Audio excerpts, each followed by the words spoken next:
Em, en el curso vamos a estar dictándolo yo y Román, que hoy está de viaje, ¿sí? Eh, Creo que tenía bastante mala señal desde el bus. Así que la presentación la voy a hacer yo, ¿sí? Suelo en mis clases incorporar material bajo licencia Creative Commons y siempre lo marco.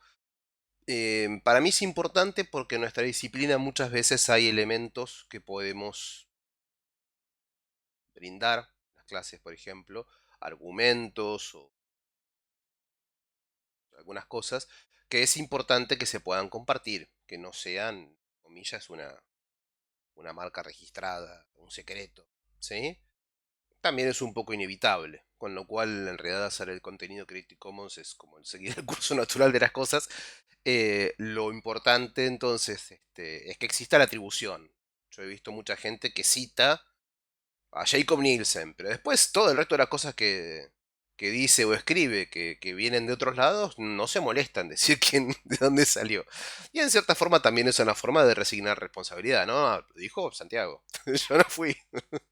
Pero es importante en nuestra disciplina, en nuestra comunidad, eh, creo, traer algo que sucede mucho en la experiencia académica, ¿no? Que es ser impecables con las citas, de dónde surge la información que estamos presentando y reconocer también de dónde salió eso que no salió de la nada. Bueno, me presento, tengo algunos cuantos años en esto, suelo decir que empecé a trabajar en diseño de interacción en el siglo pasado, cuando todavía la disciplina no tenía nombre. Fundé el capítulo local de la Asociación de Diseño de Interacción, la coordiné en Latinoamérica por algunos años, presenté muchas conferencias, etcétera. Eso, este, no me quiero extender mucho y aburrirlos, pero bueno, tengo alguna que otra experiencia en esto y me gusta mucho compartir todo lo que voy viendo, aprendiendo y lo que vemos que va funcionando, ¿sí? Y Román es product designer, lleva muchos años, creo que está desactualizado la placa. Y él tiene una formación también muy amplia, lo cual es muy interesante para su mirada.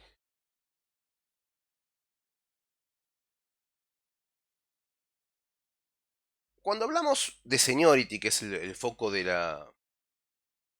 este encuentro, ¿no? Hablar de senior.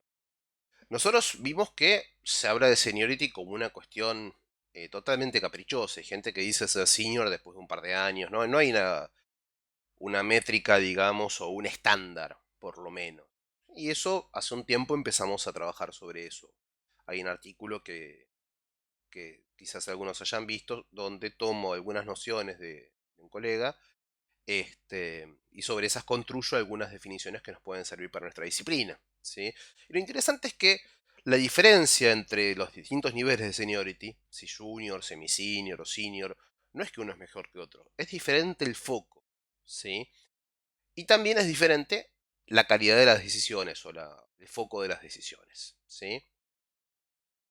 Quienes no hayan hecho este test, les pido lo hagan ahora, les va a llevar menos de 5 minutos, ¿sí? Cambrica.com/test-senior.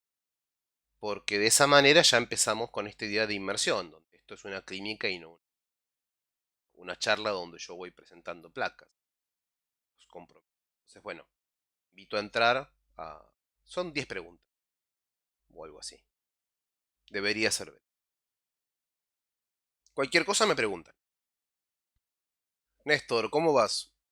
Ahí, tenés la cámara abierta, Bien, así que yo estoy mi evaluación salió entre senior y consultor. Muy bien, ¿es lo que esperabas? Sí, Es yo creería razonable. que sí, sí es razonable, se aproxima mucho a y las preguntas como que me describen un poco en la tres o cuatro, casi siempre me muevo entre esas dos. Perfecto. ¿Alguien más completó o terminó el Nacho?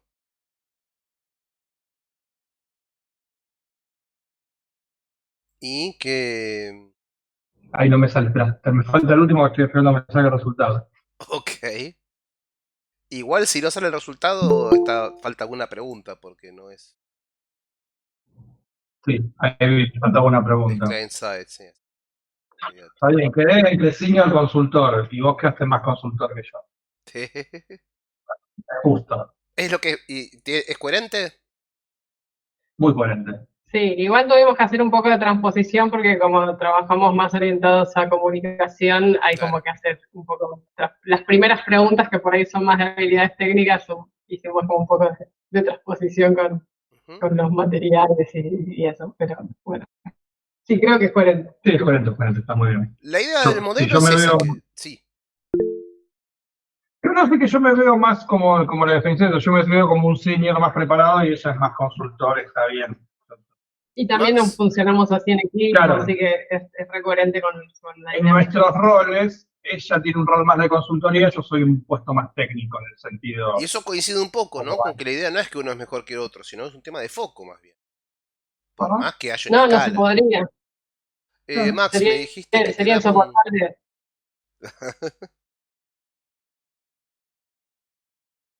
Max decía que le había dado un poquito más que semi-senior. O un poco más que semi-senior. Sí, sí, ¿Y sí. eso es lo que esperabas o...?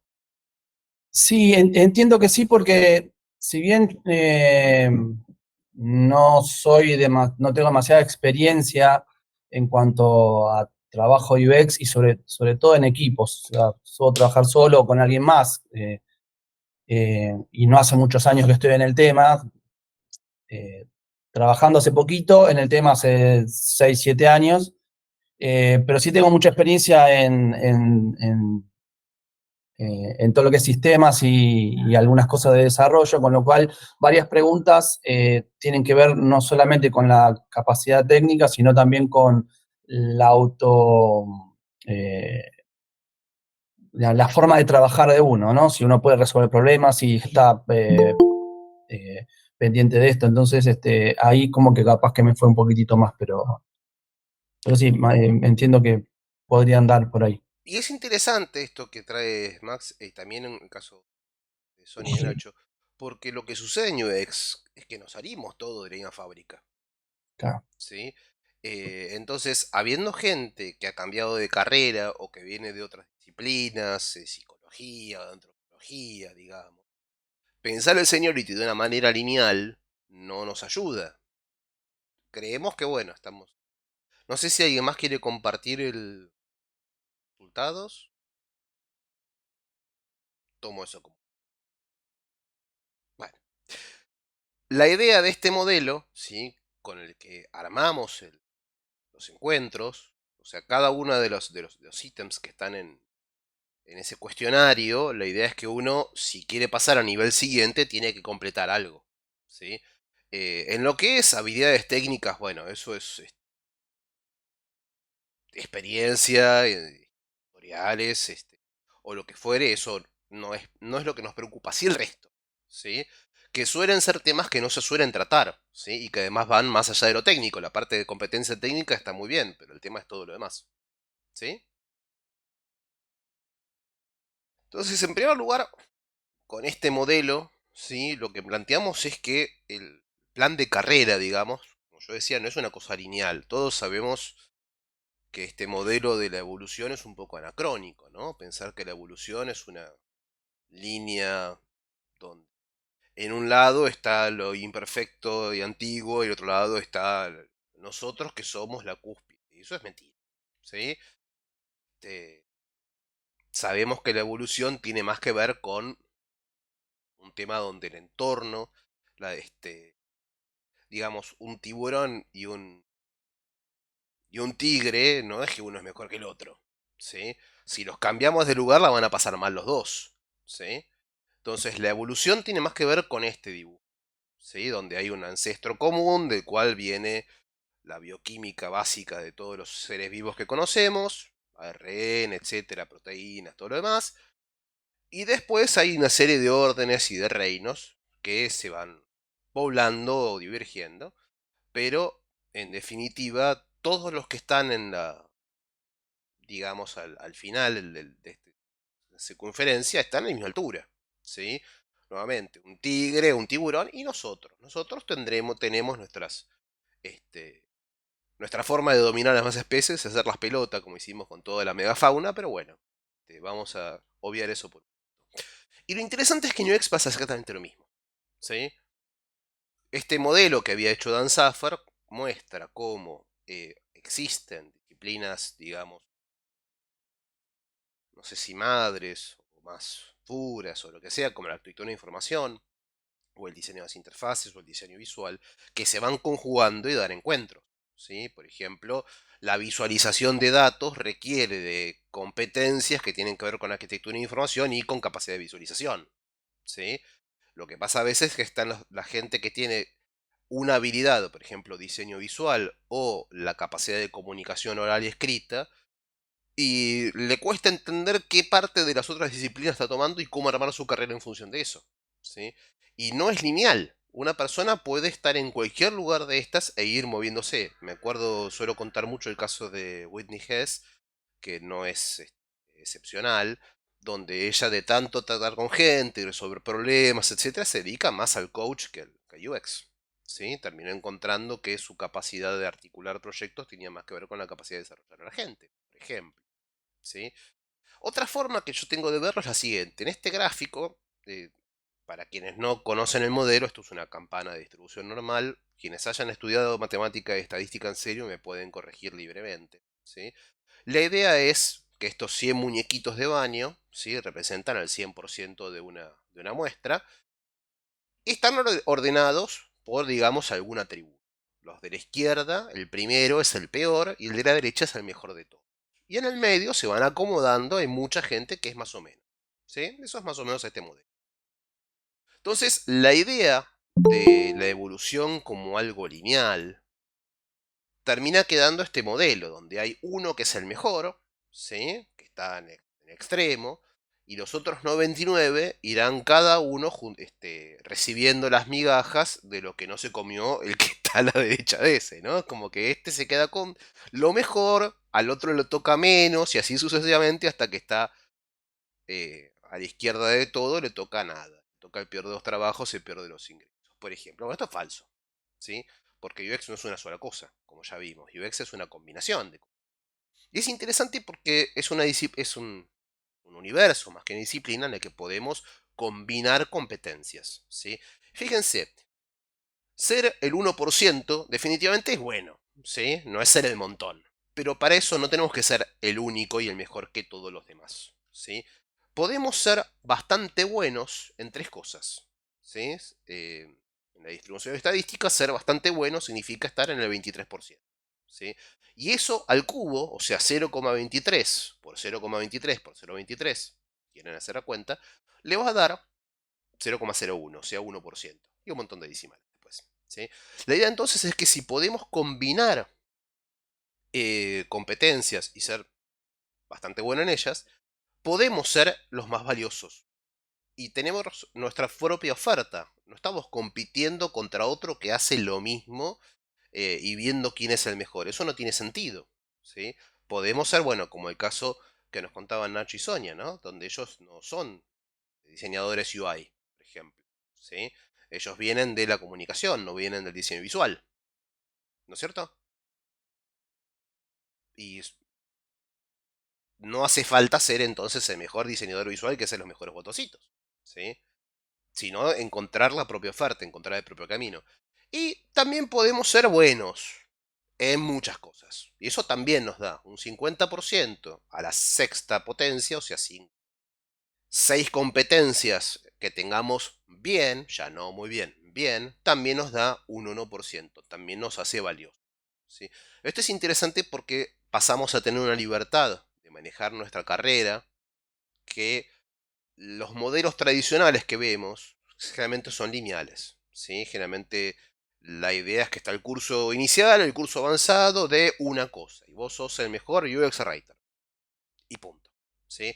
Y yo no creo que ese sea el modelo que nos sirva, por lo menos nosotros hemos visto que eso le sirve a gente de recursos humanos para simplificar, pero también sabemos que la gente de recursos humanos suele ser nuestro enemigo. ¿Sí? Piden años de experiencia en cosas que se inventaron anteayer. y cosas por el estilo. Así que la verdad que lo que pide la gente de recursos humanos no debería ser la guía estricta de cómo manejar nuestra carrera. La gente que hace recursos humanos en serio maneja este tipo de modelos. El modelo de anclas de carrera es un modelo que tiene raíz en la psicología, ¿sí? Y la idea del modelo de anclas de carrera que vamos a ver en los encuentros, que vamos a ver en el rato de clínica, es que hay dos o tres cosas, digamos, que nos movilizan y que van cambiando a lo largo de nuestra carrera. Generalmente al principio nos preocupa más la ancla técnica, nos preocupa ser tan buenos en lo que hacemos a nivel técnico, ¿sí? Que se nos reconozca por eso, incluso que nos pidan consejo por eso, ¿sí? Esa es la definición del ancla técnico. Lo cual es muy diferente del ancla emprendedora. El emprendedor no quiere ser bueno haciendo una cosa, ¿sí? El emprendedor quiere lograr un negocio. O el ancla gerencial, ¿sí? Y esto es interesante. Por ejemplo, si yo tengo un ancla gerencial muy fuerte y estoy en una startup, o la startup crece rápido a nivel de mis ambiciones, o me voy a una empresa más grande, ¿sí? Porque me voy a frustrar muy rápido en una startup que no crece al nivel de donde yo tengo un ancla gerencial que quiero manejar una estructura y tener todo eso. Capaz me conviene irme a una corporación que ya esté y que me nombre gerente de algo, por ejemplo. Y eso es bueno. Es bueno entender qué es lo que a nosotros nos motiva para poder entender qué es lo que mejor podemos buscar. ¿Mm? ¿Estamos bien hasta acá? Cualquier tema lo podemos trabajar sobre, gracias Mauro, sobre lo que casos que ustedes traigan, ¿sí? Me parece que es lo más valioso que podemos hacer.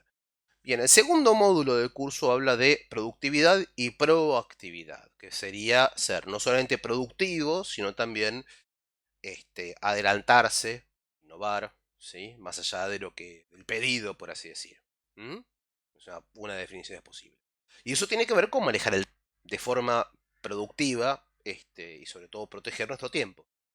Una cosa que veo que nos pasa a los profesionales creativos es que nos cuesta mucho decir que no, porque la creatividad es generosa. Eso hace que caigamos en una serie de trampas donde la gente que está acostumbrada a sacar lo que puede de los demás, a explotar en definitiva a los demás, terminamos en situaciones que en principio son perjudiciales para nosotros, pero en definitiva son perjudiciales para todos, ¿sí? Entonces hay una serie de cosas que tenemos que manejar para poder proteger nuestro tiempo y sacar el mejor partido de él, ¿sí? El primer tema es entender qué es productividad, ¿sí? ¿Cuál es la productividad de un profesional UX? ¿Mm? Por ejemplo, de un diseñador, pero no me preocupa en sí cuál es la disciplina, ¿sí? Porque pareciera ser que la productividad tiene que ver con la capacidad de entrega, la capacidad de producción de entregables, y eso es totalmente falso, ¿sí? Digamos, puede ser que la productividad del albañil, ¿sí? Sea la regla de tres simple, que nos enseñaron en la primaria, y de cuántos albañiles hacen falta para levantar una pared. Y obviamente prefiero albañiles más rápidos y que levante la pared más derecha. Pero esas paredes están ahí porque las planteó un arquitecto. Y esa es nuestra función, ¿sí? Nuestra función no es hacer planos más rápidos. La función es hacer mejores planos. Es asegurar que eso sea mejor. Y en el caso del software, ¿sí? Nuestra función es lograr que el software sea más productivo. La productividad nuestra tiene que ver con la productividad que logramos en el software, no con el output nuestro directo. ¿Se entiende la diferencia? Si nosotros, por ejemplo, logramos que el software le ahorre tiempo a la gente, por más que nosotros hayamos tardado una semana más de trabajo en lograr esa definición, el software es más productivo para la gente, porque les hace perder menos tiempo, los hace, por ejemplo, no sé, mover menos el mouse de una punta a otra de la pantalla, que es uno de los desperdicios más usuales, ¿sí? En esto tienen que ver los modelos de estimaciones, que esto es uno de los pasos más importantes para pasar a trabajar en equipo, planteaba Max, o para salir del alto juniority, como yo lo llamo, ¿sí? Seguramente conocen estos modelos. La idea es que uno, a medida que se hace más complicado, o que uno ve, eh, digamos, un mayor orden de magnitud, ¿sí? No es lo mismo estimar de a una hora, una, dos, tres. Después en este modelo, por ejemplo, el de Fibonacci, pasamos a estimar 5. Ya no tiene sentido estudiar 4, 5, 6, 7. ¿sí? Con detalle, en minutos y en segundos. Llega un punto en el cual, bueno, ya de ahí pasamos a una escala distinta, que es capaz de estimar de a días, ¿sí? Que es un poco lo que estos modelos están mostrando. Cada uno con su escala matemática para tener algún fundamento matemático, con la, digamos, ilusión de que la matemática hace que las cosas sean... Es un problema filosófico que podemos hablar, ¿sí? Pero lo interesante es cómo a la hora de estimar, no tiene sentido estimar 6 días. Es una semana, ¿sí?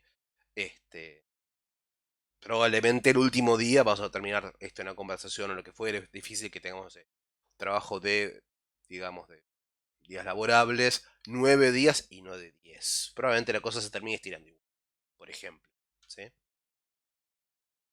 El tema es cómo logramos que esa calendarización, por ejemplo, que esa planificación sea realista. Digamos, podemos tener un hermoso Gantt, puede ser divino, muy lindo. La cuestión es si esto que nosotros tenemos, si este dibujo es un dibujo o es producto de una serie de compromisos informados. Digamos, yo suelo contar el caso que seguramente les habrá pasado, ¿sí? De que viene el PM, el comercial o quien sea, y te pregunta, ¿cuánto tardas en hacer tal cosa? Vos le decís una semana. Ah, necesitamos para mañana. ¿A alguien le pasó? ¿Sí? O sea, alguien tomó autoridad sobre ustedes, sobre nosotros, y comprometió nuestro esfuerzo sin nuestra información, y nos encontramos ahora con que esa persona lo hizo sin información y sin responsabilidad, porque ahora no es su problema, nos acaba de comprometer. Sí, bueno, eso está mal. ¿Sí? Y hay formas de resolver eso, digamos, cada uno con su estilo. Uno puede ser más o menos directo, más o menos conflictivo, de acuerdo a cómo uno se maneje y le funciona, pero claramente que otro decida que nosotros podemos hacer en un día lo que no sabe cuánto tiempo hace falta hacer, no es en absoluto profesional, ¿sí? Y el tema es, si este Gantt lo armó alguien que no trabajó con el equipo, también tenemos un problema grave. Nosotros aprendimos, por ejemplo, que todos los que son estimaciones, ¿sí? Esto que vieron antes, las tiene que hacer, por ejemplo, una de las bases de Scrum, es que como en Scrum las tareas le pueden caer a cualquier persona del equipo capaz de tomarla, ¿sí? Todas las personas tienen que estimar. Entonces, si dos personas estiman que va a llevar 2 horas y la otra estima 40, hay que tener una conversación porque no estamos entendiendo la misma tarea. Claramente, si dicen 2 y uno dice 3, bueno, está bien. Pero 2 a 40, ¿por qué estás estimando 40? Capaz hay información que estás considerando que yo no estoy considerando. O viceversa, ¿sí? Por eso la estimación en un equipo necesita ser un acuerdo y un compromiso. No puede ser un número que tiramos ahí para que el cliente se quede contento de que las cosas van a estar un día que no van a suceder. ¿Sí? ¿Cuántas veces pasa de proyecto que no cumple los plazos? Pero eso no es gratuito. ¿Sí? Del otro lado, sucede que después, a medida que los plazos no se cumplen, van surgiendo reclamos, van surgiendo una serie de situaciones conflictivas. ¿Sí? Y eso es producto de haber empezado el proyecto sin eh, las conversaciones que tenían que tener. Otro tema es cómo gestionamos nuestro proceso ahora dentro del día a día. ¿Sí? Hay muchos modelos, este es uno de ellos, por ejemplo, que dice, nosotros tenemos como una bandeja de entrada. ¿Sí? La idea es proteger nuestro tiempo. Hay un momento en el día. La idea de estos modelos de gestionar nuestro proceso de trabajo, de defender nuestro tiempo, es, por ejemplo, no no estar enchufados al WhatsApp de que cada 3 minutos marketing cambió de opinión. ¿Sí? Primero que nada necesitamos establecer momentos en los cuales vamos a recibir pedidos, en los cuales vamos a hablar las cosas y momentos en los que no. ¿Sí? Recuerdo, por ejemplo, una conversación que nos sucedió con marketing, que todos los días seguían pidiendo ajustes. Que no eran ajustes, eran cambios. ¿Sí? Una cosa que les doy esta charla es ser impecables con las palabras. Cuando el cliente dice ajuste, está trayendo la connotación de que nuestro trabajo es insuficiente y hay que ajustar. Otra cosa es el cliente cambió de idea. O si hay requerimientos no expresados previamente. Esos son cambios de requerimientos o cambios sobre lo que se hizo, no son ajustes. ¿Sí?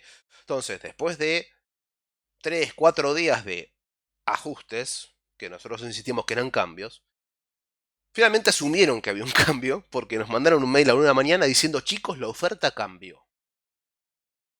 La oferta cambió significa que hay que hacer todo de vuelta. ¿Sí? Básicamente dinamitaron todo lo que se había hecho hasta el momento y todo según ellos habían pedido.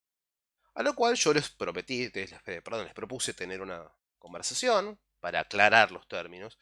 Y lo primero que dije es, bueno, voy a tomarme un minuto. Antes de veo que están todos muy estresados y muy ansiosos, pero antes de encarar las cosas, ¿sí? Es necesario hacer una aclaración. Digo, chicos, la oferta no cambió. Porque en el castellano, los verbos impersonales se reservan a fenómenos meteorológicos, actos de la naturaleza. Cayó un meteorito, nevó, granizó. La oferta no cambió sola. La oferta es el producto de las conversaciones de personas que tenían una responsabilidad. Y está perfecto que esas personas hayan descubierto, tal vez, antes de salir a mercado, a producción, que lo que estaban avanzando no era satisfactorio. Pero empecemos por plantear, hay un proceso de toma de decisiones que excedió el marco que le correspondía. Entonces, nosotros venimos corriendo hace una semana, cuando del otro lado no se está reconociendo que se está trabajando de una manera muy atropellada. ¿Sí? Y aumentar la velocidad a la que lo hacemos no va a mejorar las cosas. Con eso planteado, vamos ahora a plantear el marco de trabajo con el cual de acá al mediodía vamos a salir con lo mejor que se puede. Pero empecemos aclarando un poco la cuestión. Muchas veces este, esta catarata de pedidos que llegan incesantemente, que uno termina de hacer una cosa y ya hay que cambiarla. Eso hay que tener las conversaciones para proteger el proceso. ¿Sí? Fuera de eso, ¿sí? La idea es que teniendo el proceso de llegada de los pedidos avisado, digamos, ya no este, movido a espasmos y contracciones, ¿sí? Como suele pasar muchas veces con marketing. Yo creo que marketing tiene muy buenas ideas, el problema tiene demasiadas. No terminamos de implementar una, tiene otra, ¿sí? Y ya se aburrió de lo que ya nos pidió. Y no se dan cuenta de eso. Es parte de cómo aprender a manejarse con los diferentes roles, ¿no? Bueno, fuera de eso, necesitamos tener un espacio y decir, bueno, hasta acá, hoy tomamos.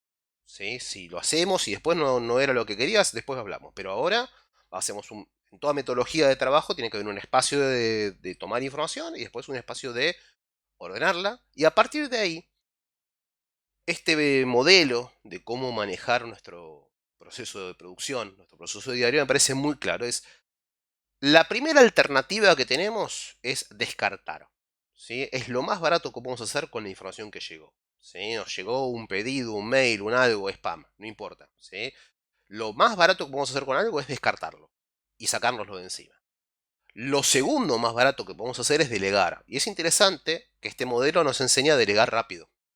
¿Sí? Si no tienen que hablar conmigo, tienen que hablar con otra persona, se lo digo ahora, no dentro de 3 días, porque me colgué. ¿Sí? Es mucho más profesional decir, bueno, a ver, ordené todo esto, este tema no tenés que hablarlo conmigo, listo. Uno menos. Después empezamos con las cosas que son para actuar ahora, que llevan 2 minutos o menos. Hay gente que dice 5 minutos o menos, pero de todas maneras, la realidad es, estas cosas, ya habiéndolas ordenado nuevamente, ¿no? Para saber que hay una que depende de otra, etcétera, que no nos sorprenda después.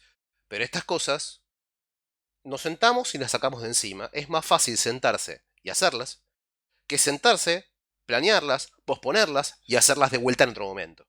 ¿Sí? Esta es otra de las ideas de este modelo. Y después, ahí sí empezamos con la acción programada. Acción programada no es lo voy a hacer más tarde porque no tengo ganas. Acción programada es lo voy a hacer a partir de las 14 horas. O lo voy a hacer mañana porque hoy me falta información que estoy pidiendo. ¿Sí? Y estoy poniéndole un plazo a ese pedido.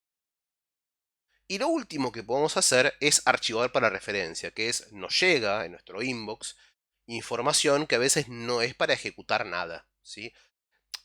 Esto refiere a algo que era en su momento muy típico, que eran las suscripciones a revistas, que hoy pueden ser suscripciones a listas de correo o lo que sea. No son cosas que tenemos que actuar ahora. Lo interesante de esto es que cuando el día de mañana tengamos tiempo de ponernos a revisar eso, No hay que ponerse al día con las 40 revistas que no leí. Hay que agarrar la última. Por eso las 39 ya están, ya vencieron. ¿Sí? La idea de las revistas, de todo eso. En todo caso, archivar para referencia para el día de mañana, cuando tengo una necesidad concreta, buscar sobre eso y encontrarlo. ¿Sí? Que para eso también está bueno suscribirse a listas de correo y a grupos. ¿Vamos hasta acá? ¿Alguien conocía estos modelos para organizar el tiempo personal? Puedo asegurar que ayuda un montón. Dentro del modelo que yo estuve trabajando, planteo que hay una diferencia, obviamente una polaridad muy clara entre actuar, que es contacto directo con la realidad, y pensar, imaginar y proyectar. ¿Sí? Y el tema es que en el medio hay un montón de espacios a veces grises. ¿Sí? Quienes hayan leído a Kahneman no juegan. ¿Sí? Me interesa el resto. Vamos a ver al resto. Entonces voy a hacer este enunciado que está basado en Kahneman. La idea de esto que voy a hacer es poner a prueba una capacidad que todos tenemos. ¿Sí? La idea es, voy a plantear el enunciado y después me contestan en el chat, ¿sí? ¿Cuál les parece que es la respuesta más probable? ¿Sí? El que piensa pierde, tienen que hacerlo rápido, eso es otra cuestión, lo aclaro. ¿Sí? Esto es, bajo presión tenemos que dar una respuesta. ¿Estamos? Entonces, vamos al enunciado. Lucía es una mujer de 31 años de edad, soltera, extrovertida, muy inteligente. En su época de estudiante mostró preocupación por temas de discriminación y justicia social y participó en manifestaciones por la educación pública. ¿Qué opción es más probable? Recuerden, el que piensa pierde. Así que en el chat me ponen A o B, como sale. Opción A. Lucía es cajera en un banco.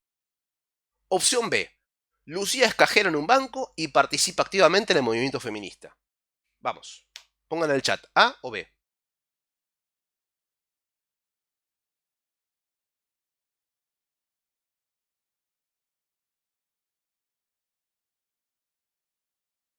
¿El resto no estaba escuchando?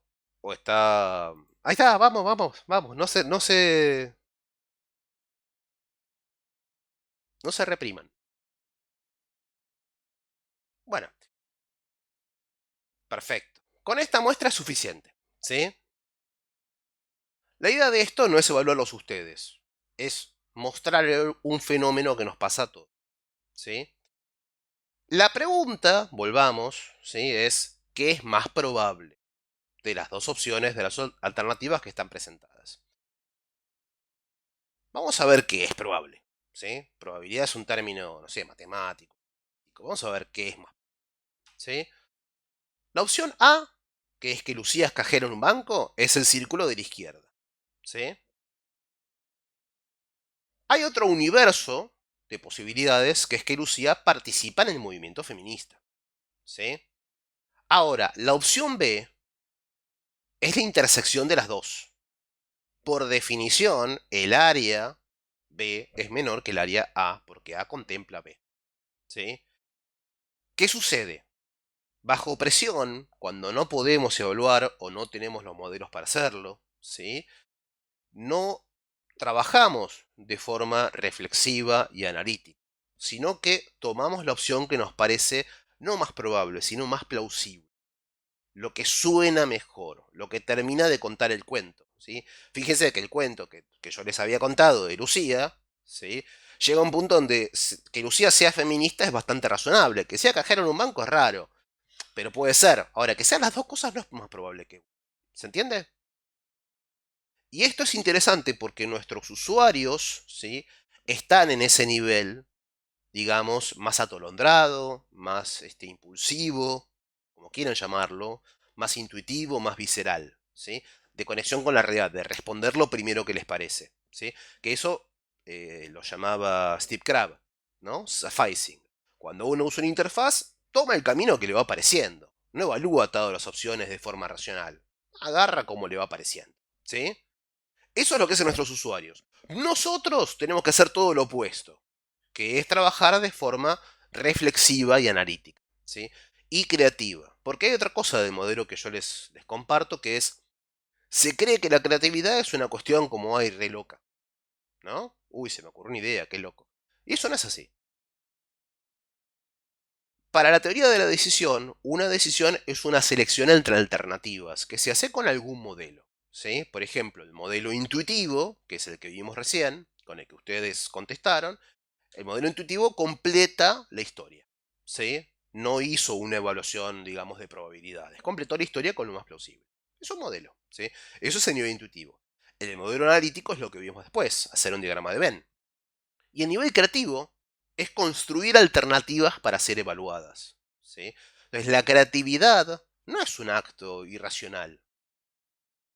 La creatividad es una función que permite la decisión dándole alternativas. Cuando lo vemos de esta forma, vamos a ver más adelante, hay muchas cosas que empiezan a surgir muy interesantes de cómo, como creativos, podemos integrarnos en procesos de negocio, porque al negocio le toca decidir, ¿sí?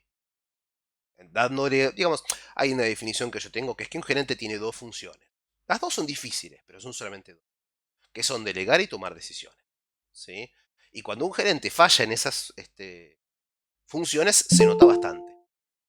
Entonces, la idea de esto, la idea de estos modelos es ayudarlos a interactuar mejor muchas veces con perfiles gerenciales, facilitando a esos perfiles la toma de decisiones que debería ser su universo y que dejen de meterse en el universo creativo que es el nuestro, ¿sí?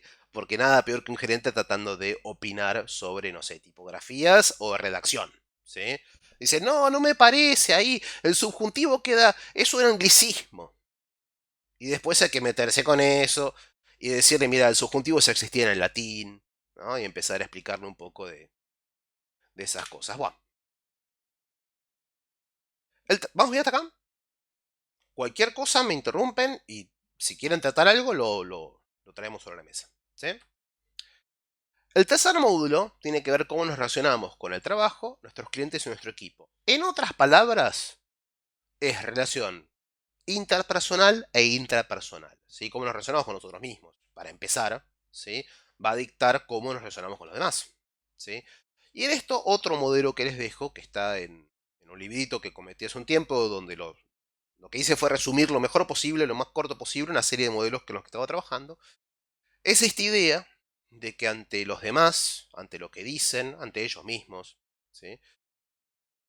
Nosotros, o ellos con nosotros, o nosotros con una oferta, o nuestros clientes con nuestro producto, ¿sí? Podemos estar en alguno de estos niveles. Un vendedor lo que hace es ir para arriba, ¿sí? Una posibilidad, por ejemplo, es que tengamos interés. Entonces, a partir de ahí, un vendedor o un buen proceso de e-commerce o lo que sea va a tratar de generar la aceptación y finalmente el compromiso, que es cuando la gente aprieta el botón donde pone plata, ¿sí? Un mal vendedor va a generar dudas en lugar de pasar del interés a la aceptación.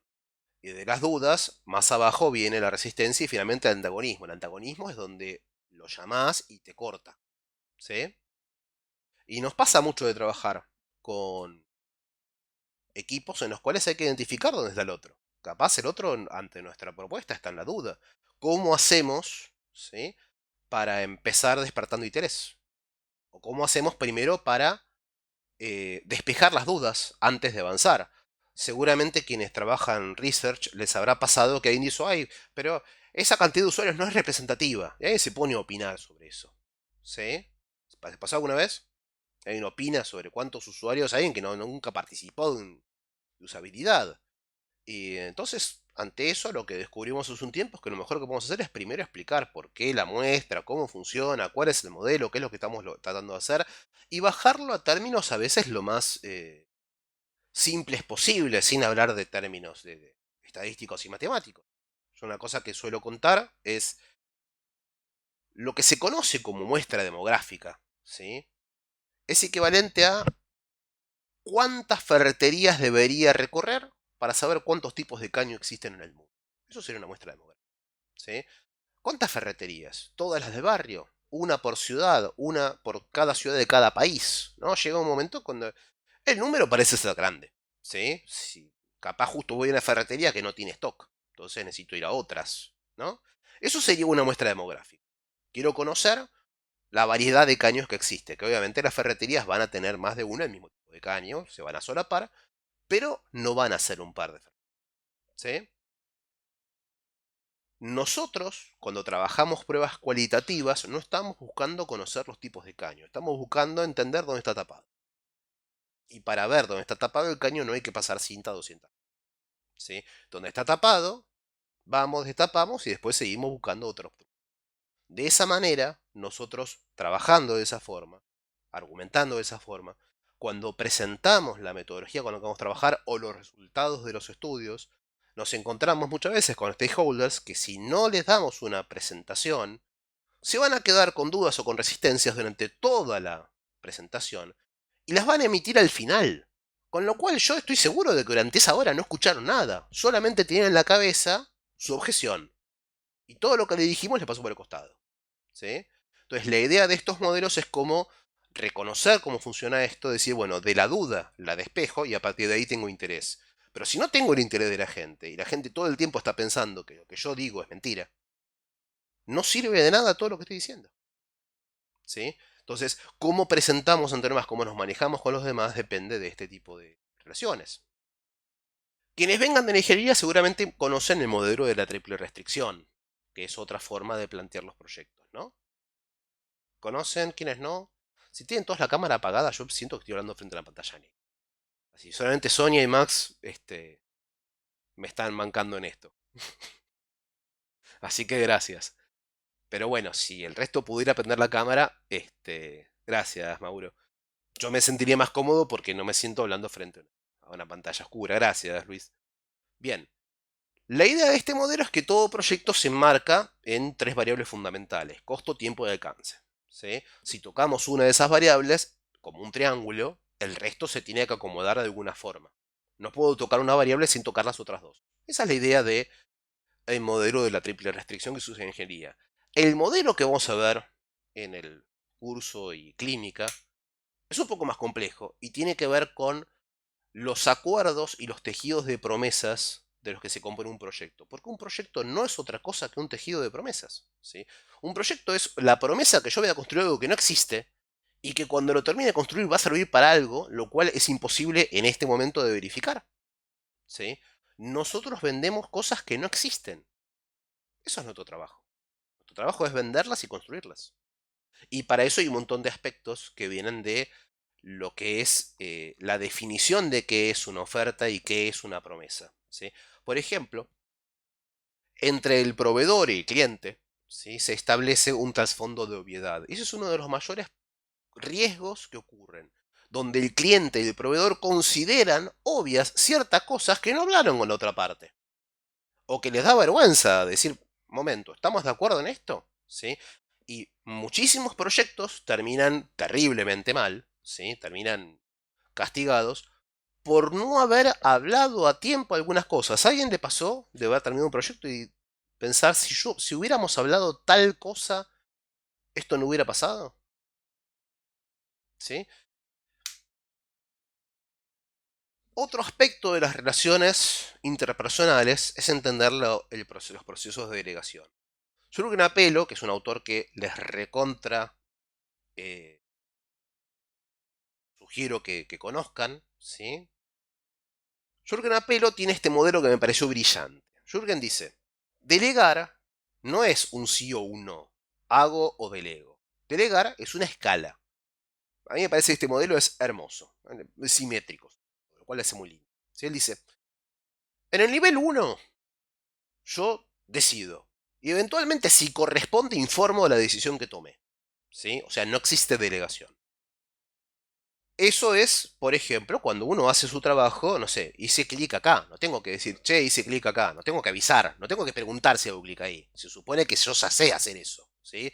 O el CFO, el Chief Financial, no sé cuánto, ¿sí? Se supone que la plata que la tiene guardada en algún lado seguro, ¿sí? Y no nos importa, o sea, confiamos en eso, ¿sí? Ese es su laburo, ¿ok? El nivel 2 es cuando yo tomo la decisión, pero después la vendo. Digo, chicos, estuve hablando con un cliente y vamos a hacer este proyecto, ¿sí? O sea, yo le tengo que conseguir sobre una decisión que ya tomé, un compromiso que ya estoy asumiendo, tengo que lograr que el equipo me acompañe. Entonces vendo la decisión que tomé. ¿Sí? El siguiente nivel es cuando consulto, que es lo que yo les contaba antes que suele no pasar, que es, Sonia, ¿cuánto te cuesta hacer esto? ¿Cuánto tiempo te costaría hacer esta funcionalidad? Entonces recién después voy y le digo al cliente que lo vamos a tener en esa fecha. Eso será lo correcto. ¿Sí? Primero consultar, no primero decidir y después decirle a Sonia que lo tiene que hacer para mañana. No, no, no. ¿Sí? En nivel 4 es cuando colaborar, es cuando esto es completamente democrático, digamos. Todos nos reunimos, conversamos, evaluamos y decidimos. ¿Sí? A partir de ahí, esto empieza a ser el espejo. Entonces, el nivel 5, asesorar, es cuando yo le doy información a otra persona que me está consultando. Y la decisión va a ser suya, pero yo la estoy asesorando. Por ejemplo, nos pasó con un cliente que había una reunión que yo no podía participar. Y yo sabía, gracias a este modelo y repasarlo y todos los quiebres que yo había sufrido, o otros habían tenido conmigo o yo con ellos, de entender que un problema que surge a veces es que no está claro en qué nivel estás delegando. O que nos delega a nosotros. Por ejemplo, cuando un cliente nos dice hacer lo que quieras, lo hacemos y después se queja. ¿Sí? Entonces, cuando yo no podía participar de una reunión, a uno de los consultores de mi equipo le dije, bueno, yo esto lo vamos a trabajar en nivel 5. Yo te asesoro. Te voy a contar un montón de cosas que para mí son relevantes. Pero la de conversación la vas a tener vos, la negociación la vas a tener vos. Y cuando vuelvas, yo no te voy a poder reclamar por qué no usaste un argumento que para mí era importante si vos no lo podías defender o no te parecía conducente. ¿Sí? Cuando vuelvas de la reunión, yo te voy a decir, excelente trabajo. Punto. ¿Sí? No puede ser que mandes a otro a negociar en tu lugar, porque no podés, no querés, no te alcanza, y después te quejes de lo que obtuvo. ¿Sí? O sea, el momento de definir cosas y definir límites, o sea, no le digas un precio más bajo que tal, ¿sí? No entregues tal cosa, si dicen tal cosa te levantás y te vas, ¿sí? Uno tiene que entender cómo funciona la negociación y el poder que le está dando otra persona. Y fue así que fue este consultor de nuestro equipo a trabajar con el cliente y cuando volvió, la mitad de las cosas que logró no se me habían ocurrido, la otra mitad yo quizás hubiera preferido otra cosa, pero estaba muy bien. ¿Sí? Y eso es lo que pasa cuando trabajas un modelo de maduración, de un modelo de delegación maduro. ¿Sí? El otro nivel, supervisar, es el opuesto a vender. ¿Sí? ¿Se acuerdan? Vender es cuando yo decido y después digo, les muestro qué decisión tomé así ustedes la comparten. Supervisar es cuando otro decide, pero después quiero que me muestre su proceso. Por ejemplo, lo que hace compras, trae 3 presupuestos. ¿Sí? Compras te dice, vos andá y tráeme los proveedores, tráeme 3 presupuestos. Es su forma de supervisar. ¿Sí? Vos seguís siendo el responsable de contactar los proveedores. Y delegar es cuando es el opuesto al nivel 1 o es el espejo de nivel 1, que es cuando uno le da la autoridad a otra persona y le dice, hacelo, y para mí el simple acto de decirte que lo hagas significa que va a estar hecho. No quiero conocer los detalles, para mí esto ya salió de mi cabeza. ¿Sí? Ejemplo, cuando viene el plomero de destapar el inodoro. Yo no quiero. Yo quiero que lo destape. ¿Sí? Que me avise cuando ya se puede usar. ¿Sí? ¿Vamos bien? Lo interesante de este modelo es que nos permite reflexionar un montón de relaciones que tenemos y un montón de quiebres. ¿Sí? De cada cuestión donde hubo un quiebre entre personas, muchas veces es porque no entendieron que estaban delegando. Y ahí Jürgen Apelo plantea un workshop para que se pongan de acuerdo en qué nivel van a trabajar. ¿Sí? Dentro de este módulo también vamos a hablar de presentar diseño. ¿Sí? Pero también podría ser presentar entregables en definitiva. ¿Sí? Creo que diseño no, es muy restrictivo y no necesariamente se reduzca a eso. ¿Sí? Por ejemplo, pero digamos, sí los pasa que los diseñadores suelen enfocarse mucho en la presentación de lo visual, en detrimento de las otras variables y en detrimento en realidad de la reunión que están teniendo con la persona que están teniendo. Por ejemplo, uno podría presentar esto y decir, bueno, acá arriba tenemos un fondo o una barra de navegación azul y después abajo está en celeste el área de trabajo y describir lo que ya se está viendo, ¿sí? La gente no es estúpida, no necesita que le digas lo que ya está viendo. Entonces, decir que ahí pusiste el logo y que ahí está el buscador y que ahí están las secciones es innecesario, no aporta nada y no le importa a nadie de las personas con las que te estás encontrando, pues esas personas se supone que son personas de negocio, ¿sí? Entonces, para nosotros subir nuestro nivel, nuestra madurez, nuestro nivel de conversación, de seniority, tenemos que ponernos en situación de resolver problemas de negocio y tener lenguaje apropiado para esa situación, que es el objetivo del proyecto que se planteó, por eso estamos trabajando, o sea, el por qué se hace esto, es ayudar a los usuarios a organizar sus tareas. En las entrevistas con usuarios observamos que lo más importante siempre era que los usuarios querían saber qué tengo que hacer ahora, qué tengo que hacer hoy. Por lo tanto, decidimos diseñar un Gantt priorizando sus tareas, ¿sí? Y lo ubicamos en la pantalla inicial de manera tal de que esté donde los usuarios más lo valoren. Y de esta forma presentamos las decisiones de diseño, en lugar de contando qué hicimos, que es lo que ya se puede ver. Y también en ese módulo, cuando hablamos de cómo presentar, vamos a hablar también de los diferentes formatos según lo que queramos validar, ¿sí? O lo que, digamos, a veces sucede que no, hay que hacer un wireframe, y capaz no hay que hacer un wireframe, ¿sí? Capaz no es lo propio, no es de manual, ¿sí? Depende mucho de con quién vamos a estar hablando y de qué. ¿Vamos hasta acá? Bien. El cuarto módulo, gracias Mauro, el cuarto módulo es sobre metodologías y procesos. Y acá la idea es también empezar desmitificando muchísimas cosas que nos vienen, sobre todo a veces impuestas de áreas de ingeniería, ¿sí? Donde ellos tienen una concepción de esto que les funciona a ellos y hasta por ahí nomás. Yo empiezo contando lo siguiente. El modelo de proyecto más simple es este, ¿sí? Donde hay un cliente y un proveedor, ¿sí? No hay proyecto más simple que este. El cliente tiene un pedido, ¿sí? Y el proveedor, a cambio de ese pedido, le presenta una solución, un entregable. ¿Estamos de acuerdo? Bien. Cuando el proyecto escala en complejidad, en la cantidad de pedidos que lo componen, en la cantidad de personas que forman parte del lado del cliente y del proveedor, lo que se da es este escenario. En vez de un cliente y un proveedor, tenemos dos facciones, esos cretinos y esa manga de inútiles. ¿Sí? ¿A alguien le pasó esto? ¿Estar en alguno de esos dos lados? Esto, lo que sucede es que entre estas partes, ¿sí?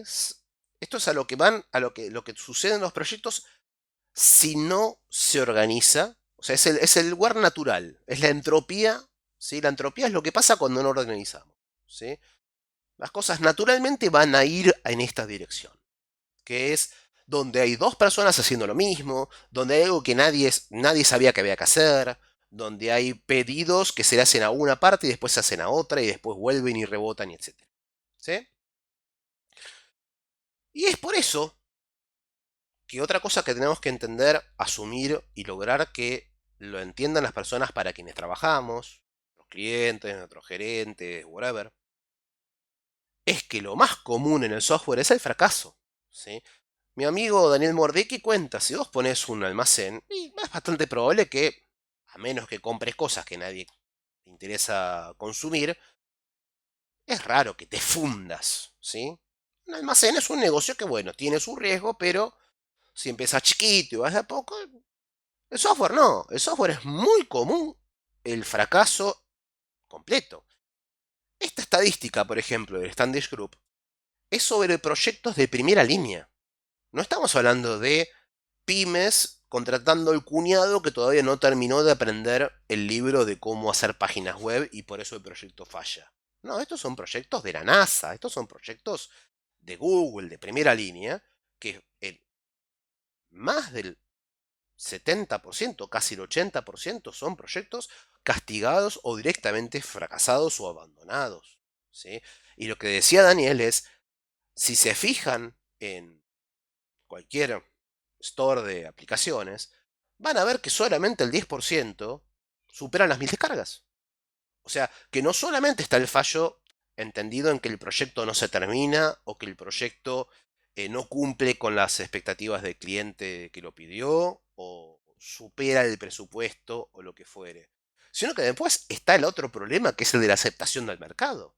Quizás la aplicación se hizo en tiempo y forma y presupuesto y después nadie la quiere ver. Sí, Max. Perfecto. Sí, después la estamos compartiendo. Gracias. Saludos.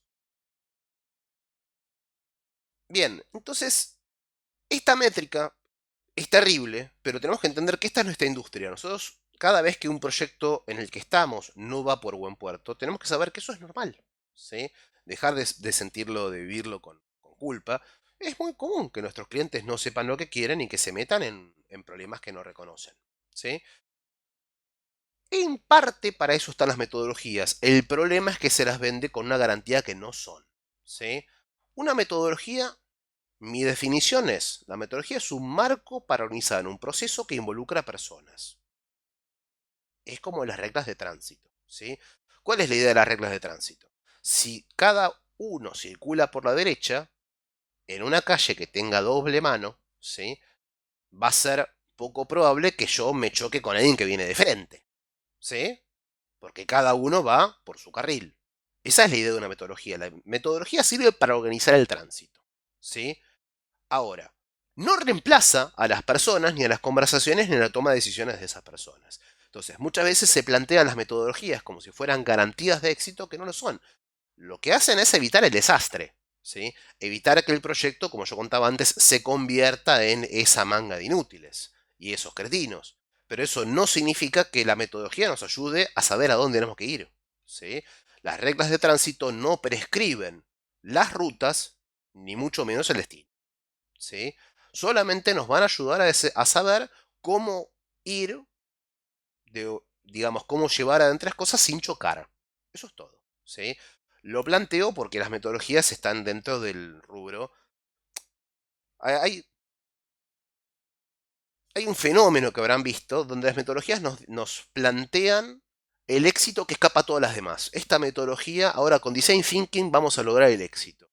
Todo lo demás son unos nabos, ¿no? Que solamente fracasan, pero nosotros con Design Thinking sí que vamos a tener éxito.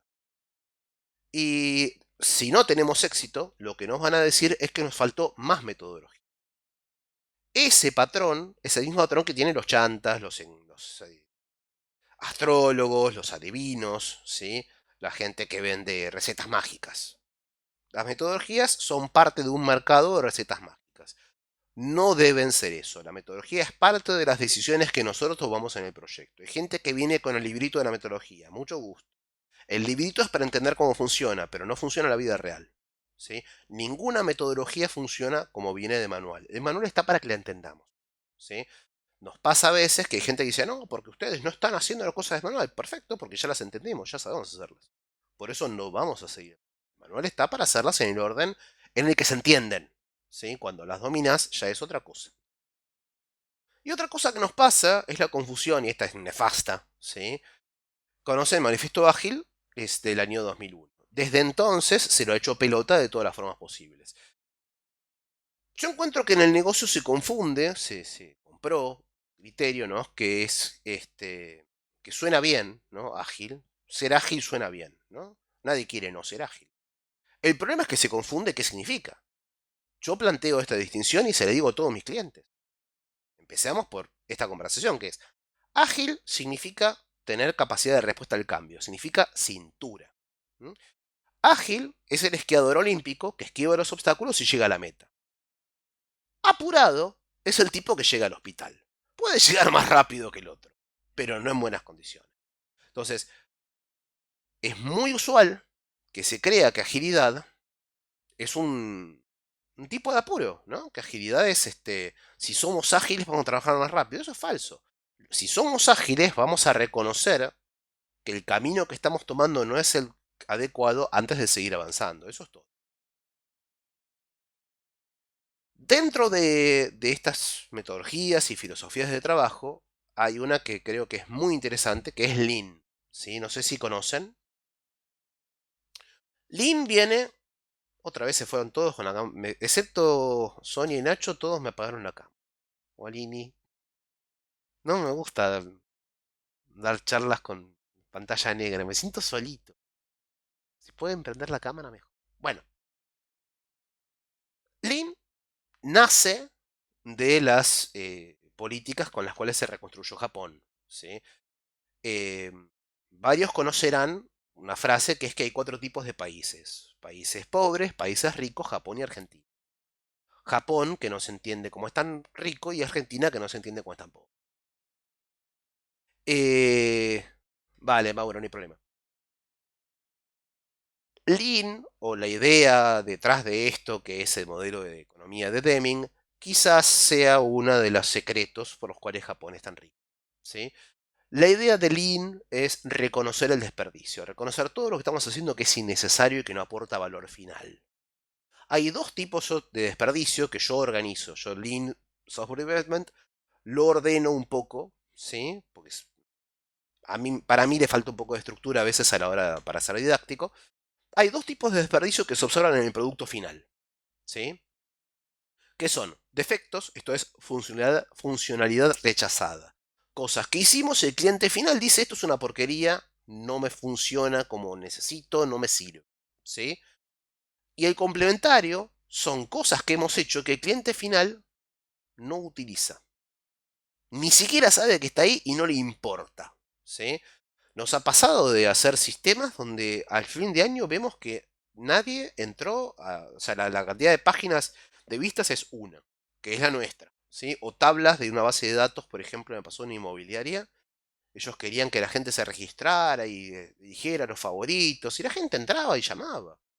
La tabla estaba pelada, había una sola fila de la tabla que era la mía, de cuando lo testé. Y la otra, la segunda, que es cuando volví después de un año y vi que estaba vacío, dije, se habrá roto algo. A ver, me registré de vuelta y apareció una segunda fila. Dije, anda. ¿Sí? Eso claramente es desperdicio. O sea, se hizo todo un trabajo, un esfuerzo innecesario. Y nuestra función en UX es reducir esos desperdicios. Si hacemos, por ejemplo, sesiones con usuarios y reconocemos que esa funcionalidad es inútil, bueno, le estamos aportando un gran valor al equipo. ¿Sí? Me pasó una vez de testear un cliente quería hacer como un dashboard muy complejo para sus clientes. Y lo testeamos. Y el tipo que se sienta delante de la pantalla se cruzó de brazos y dijo, yo no lo voy a usar. Yo quiero que me sigan mandando los reportes por mail. Yo no voy a usar esto.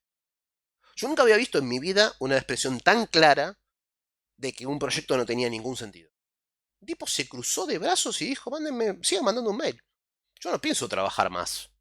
Mándenme un mail con el reporte, no necesito esta herramienta. Le avisamos al cliente, mira. Me parece que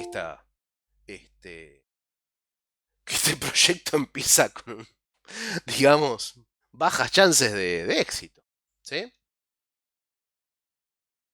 Y hablando de metodologías, ¿sí? Los ingenieros de software utilizan programadores, Scrum. Scrum es una metodología que funciona bien para la ejecución de software, pero funciona muy mal para la toma de decisiones. ¿Sí? O sea, la idea, si se fijan en el modelo de Scrum, es que Scrum empieza por los requerimientos. Dice, viene el Product Owner y prioriza los requerimientos. ¿Y de dónde salieron? No se sabe. Y nuestro trabajo en UX es crear esos requerimientos. Es construir esas definiciones. Por eso, una de las maneras, ¿sí? de hacerlo es acoplar este proceso de Scrum con Lean o Lean UX, que está mucho más apropiado para lo que es la toma de decisiones, que es lo que en definitiva necesitamos hacer en el proyecto. ¿Vamos bien? Y el último módulo tiene que ver con conocimientos de negocio para nuestro desarrollo. ¿Sí? Por ejemplo, hay un artículo que escribí hace un tiempo que plantea que uno de los conflictos que tenemos en los proyectos es que los clientes no entienden cuál es nuestra función. ¿Sí? La idea es, la experiencia de usuario es lo que ocurre del lado del cliente final, es lo que el cliente final experimenta. ¿Sí? Y digamos que es lo que surge a partir de la punta del iceberg. Sí, a ver, Diego, del ejemplo que di... Bueno, es difícil, a ver, el ejemplo que yo di, Diego, es Habiendo hecho sesiones con usuarios, pudimos reconocer que los usuarios, el mercado objetivo de lo que nuestro cliente quería hacer, no tenía sentido. Que era un producto que no tenía valor para el cliente. Y la idea de Lean ahí es reconocer que eso es un desperdicio, funcionalidad no usada. Si no hubiéramos hecho sesiones con usuarios, si el cliente hubiera tenido la idea de que quiero hacer este sistema y seguro que alguien me lo va a comprar porque es un sistema genial que se me ocurrió, y si hubiera avanzado con eso, ¿sí? Bueno, se hubiera invertido mucho tiempo y esfuerzo en generar desperdicio. Esa es la idea de eso. Juan Carlos Lucas, en una de las el podcast que nosotros estuvimos haciendo y que él participaba, él contaba, tiene definición muy buena. Juan Carlos Lucas tiene definiciones muy claras. Y él dice, no es lo mismo tener ideas que tener ofertas. ¿Sí? Cuando tengo ideas, me valido a mí mismo. Me veo frente al espejo y digo, soy un capo. ¿Qué idea que se me ocurrió? Soy un capo. ¿Sí? Me siento inteligente y me parece que esa idea es buena. ¿Sí? Necesariamente. Tener una buena idea entusiasma. ¿Sí? Al ego le hace bien. Lo ilustramos. ¿Sí? El problema es que a los clientes no les importan nuestras ideas. Para los clientes tenemos ofertas. Y las ofertas las validan nuestro cliente, no nosotros. ¿Sí? Si nuestro cliente final, lo que nosotros pensamos, nos parece hermoso y maravilloso, no le produce nada, le es completamente indiferente, no es una buena oferta. Puede ser una buena idea, pero no es una buena oferta. Y esa es otra frase que también uso mucho con los clientes para que entiendan el proceso de que vamos a someter las cosas. ¿Sí? Porque muchas veces los clientes, a ver, es inevitable enamorarse de las ideas y es inevitable que digamos, nos pasa a veces que, ya no tanto, ¿no? Pero hace muchos años decían, no, pero no hay que preguntarle a la gente lo que le gusta. No, no es lo que vamos a hacer. Lo que vamos a hacer es ayudarte a construir una mejor oferta. Yo no escucho a la gente a ver qué opina. No es lo que hacemos, ¿no? ¿Sí? Es un proceso complejo, pero sí la idea es eh, que al incorporar o que nuestra función como profesionales de UX es ayudar al negocio a reducir riesgos y desperdicios. No es ejecutar las ideas que el negocio tiene, ¿sí? Sino ayudarlo a construir mejores ofertas.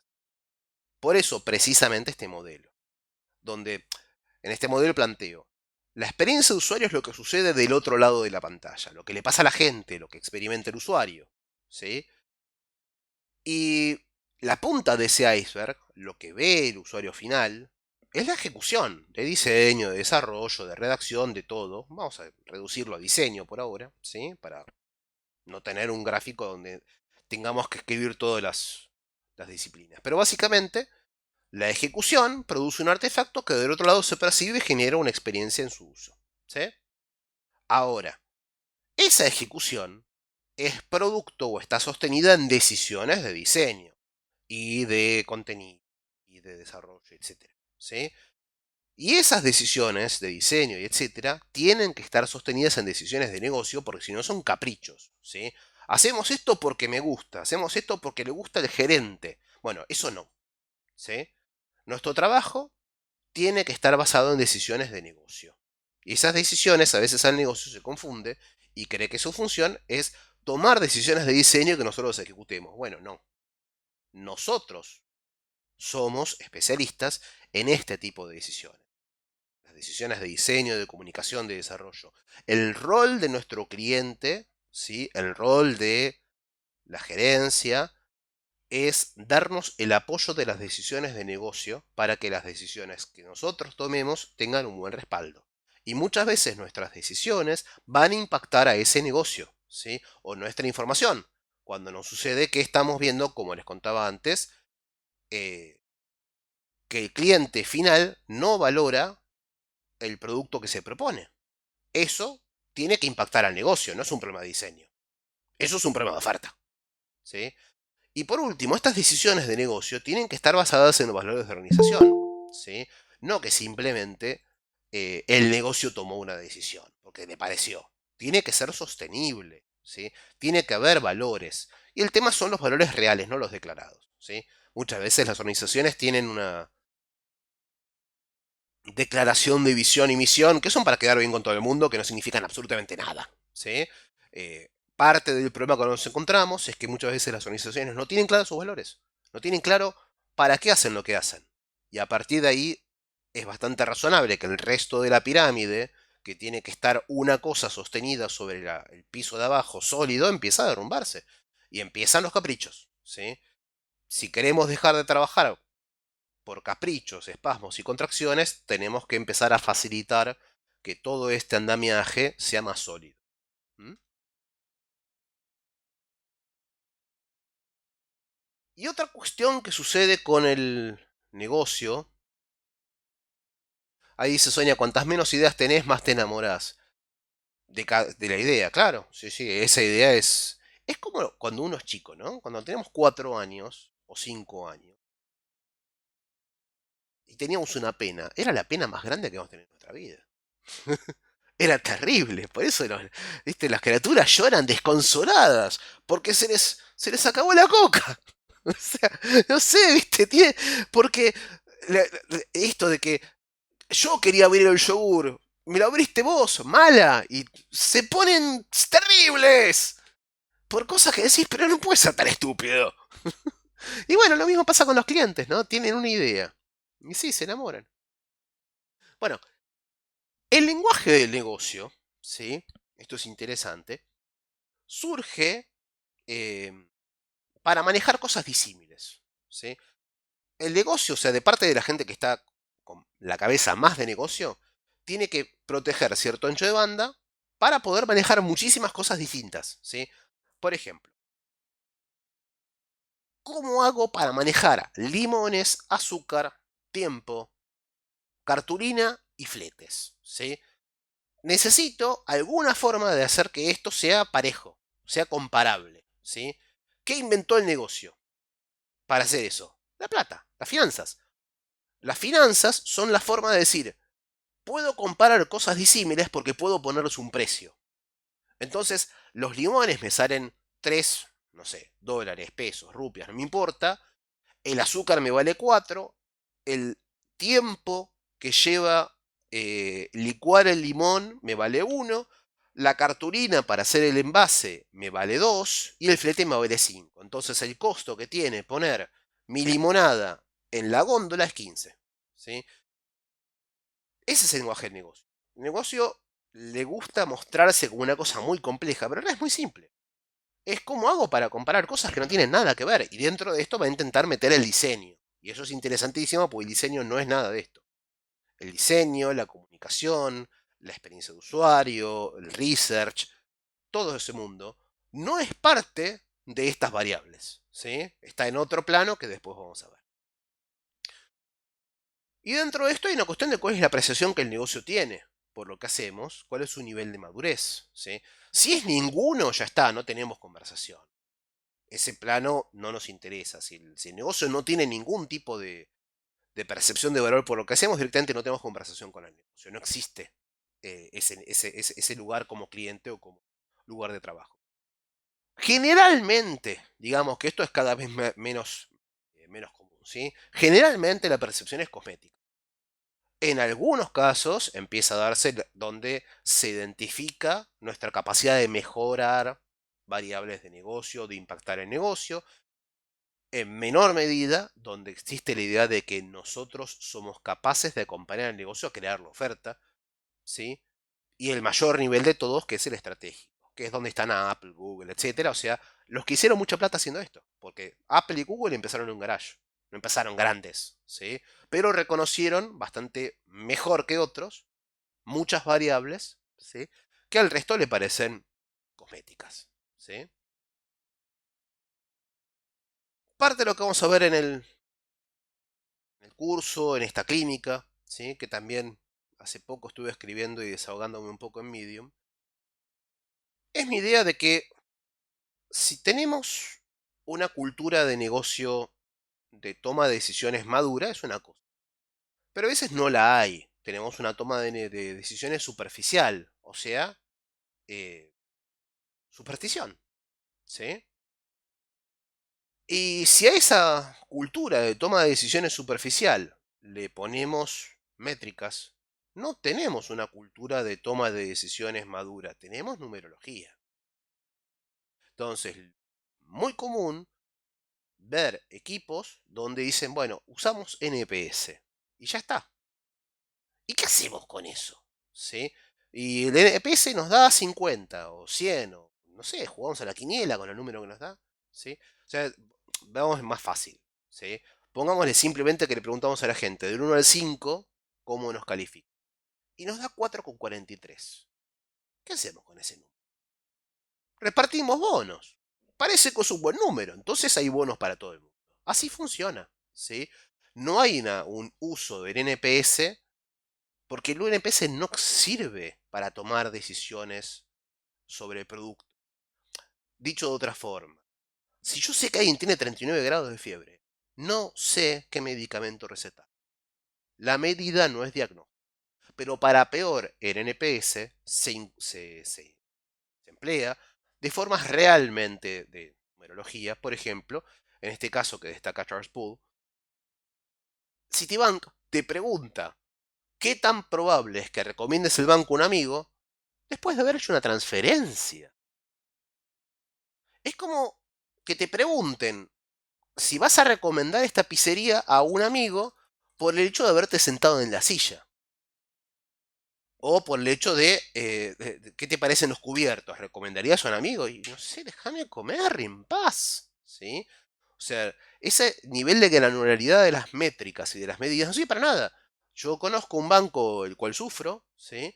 Que después de cada transferencia te preguntaba qué tan fácil te fue hacer esta operación. Y puedo asegurar que para lo único que servía, no tengo información interna, pero tampoco dudas, es para que después le diera a marketing un lindo promedio. Y dije, mirá, cuánta gente opina bien de nosotros. Bueno, realmente, hacer una transferencia no era nada complicado. ¿Sí? Las veces que te daba error, la pantalla no tenía voto. Ahí no aparecía la encuesta. Entonces yo empecé a dejar las calificaciones negativas y ponerles mensajitos, a ver si los leían alguna vez. Obviamente, ocurrió. ¿Sí? Dentro de todo esto, ¿cómo hacemos para empezar a manejarnos con el negocio en el mismo lenguaje? ¿Sí? Bueno, una de las alternativas, que esto lo presenté en Interaction en el que se dio en 2020, es usar los modelos de ellos para conversar con ellos. Por ejemplo, hacer un canvas con los diferentes pasos de las métricas pirata. ¿Sí? Que son la adquisición, la activación, la retención y finalmente resultados, le puse tracción a R, la monetización. ¿Sí? Y por debajo está la posibilidad de recomendar, que para este modelo que yo planteo se puede dar en cualquiera de los pasos. ¿Cuál es la idea? Y esto cómo lo hemos usado nosotros. Cuando hablamos con la gente de producto, este modelo les resulta conocido, ya lo conocen, ¿sí? Pero la idea de las métricas pirata no está relacionada con UX, está relacionada con métricas, cómo mido la retención. Entonces la idea es que cuando discutimos o conversamos, nos sentamos en la misma mesa con la gente de producto, las iniciativas de UX se conversen en función de cuál de esas áreas de las métricas pirata van a influenciar. ¿Sí?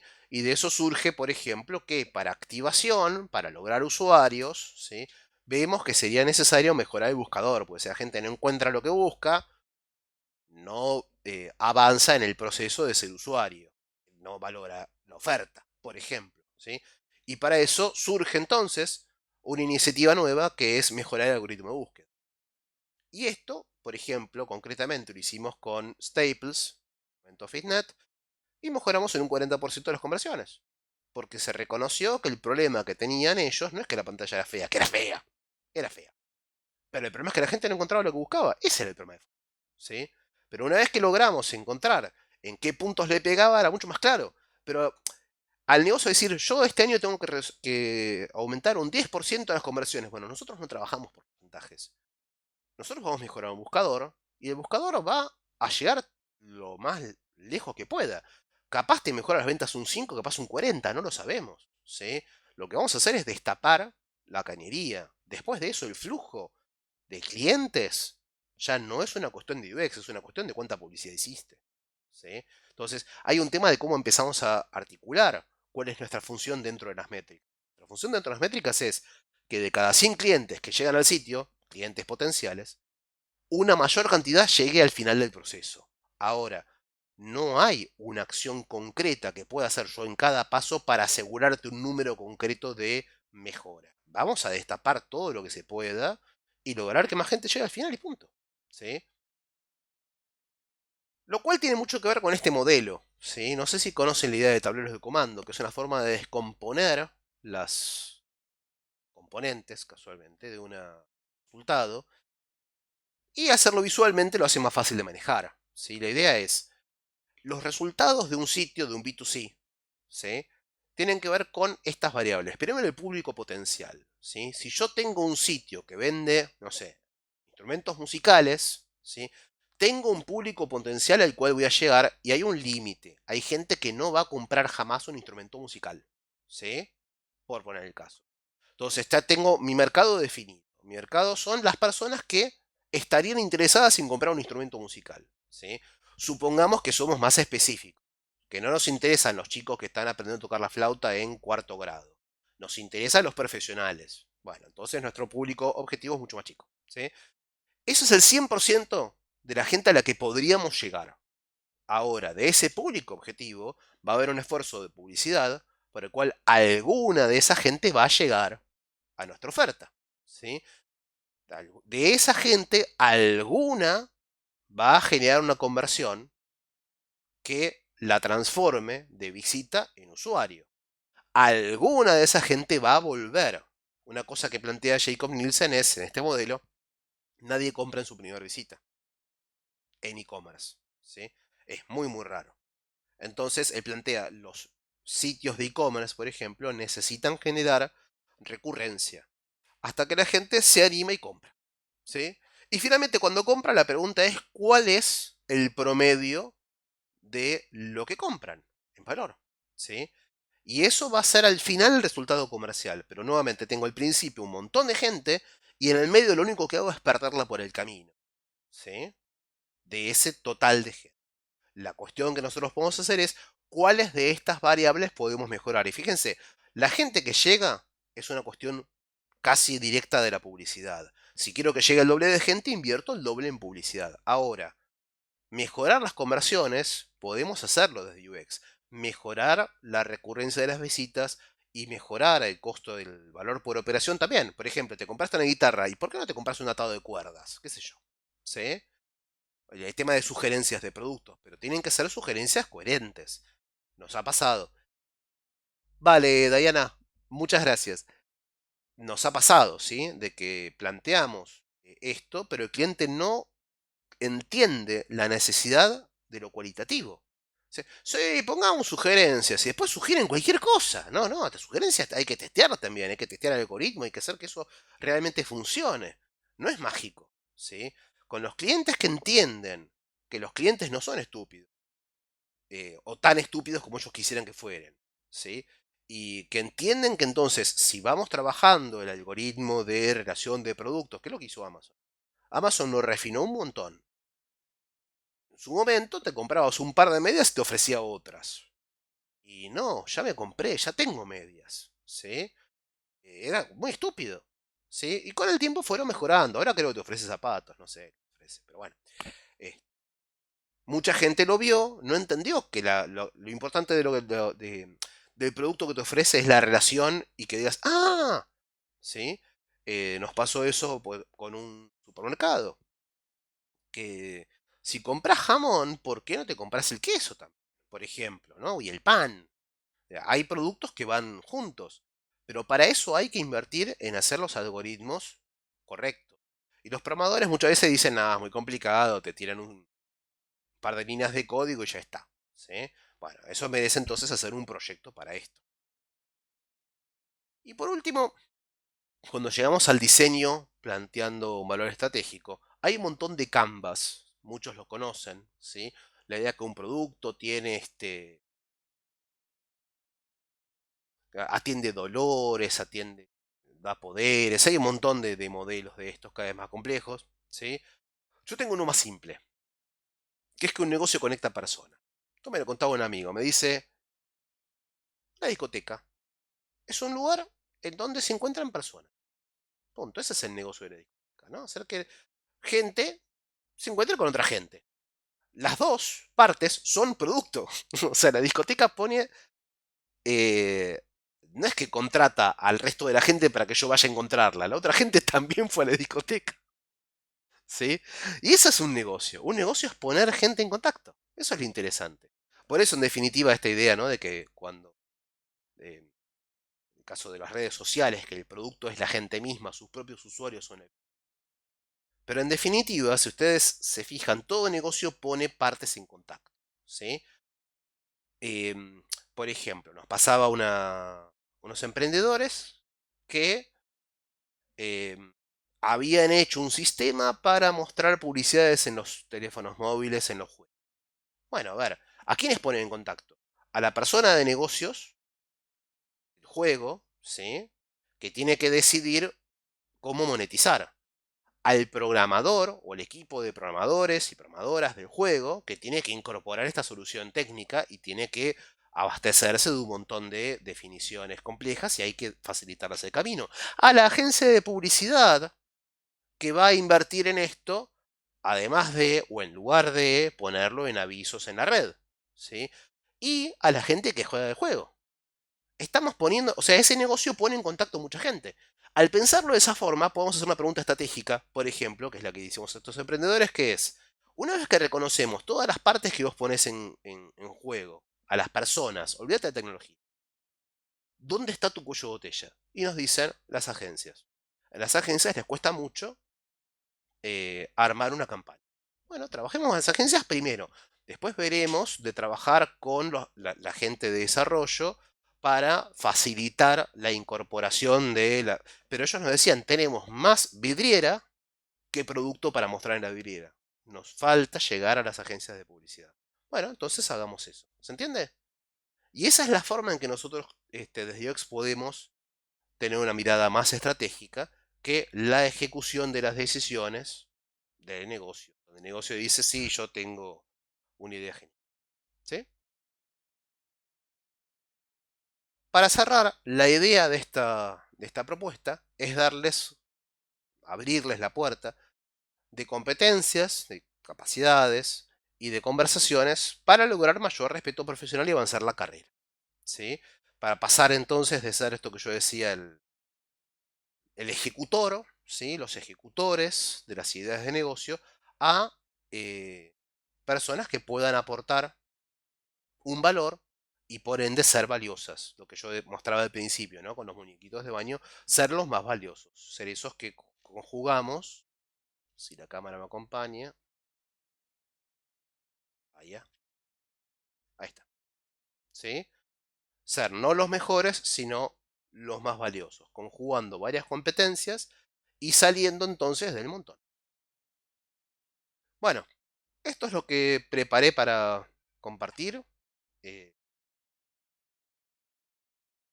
si quieran quedar, tengan... Muchas gracias, Mauro. Espero les haya interesado. Saben que, bueno, esta semana se mantiene descuento por acceder al curso completo, ¿sí? Más allá de eso, cualquier participación, comentarios, quieran hacer ahora para compartir, o dudas que tengan sobre el curso en sí, el programa.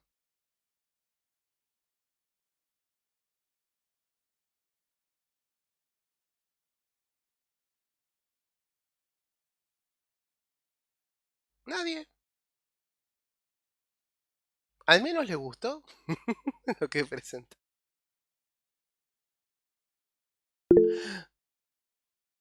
Muchas gracias, Diego. Bueno, me quedo entonces con... Muchas gracias, Mauro. Me quedo entonces con sus comentarios, ¿sí?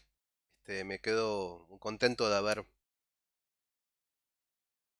este, presentado... Ah, me encanta cuando estás tutoriando cualquier cosa, sentado.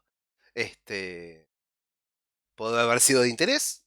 Y bueno, los estamos esperando en la cursada, ¿sí? Muchas gracias.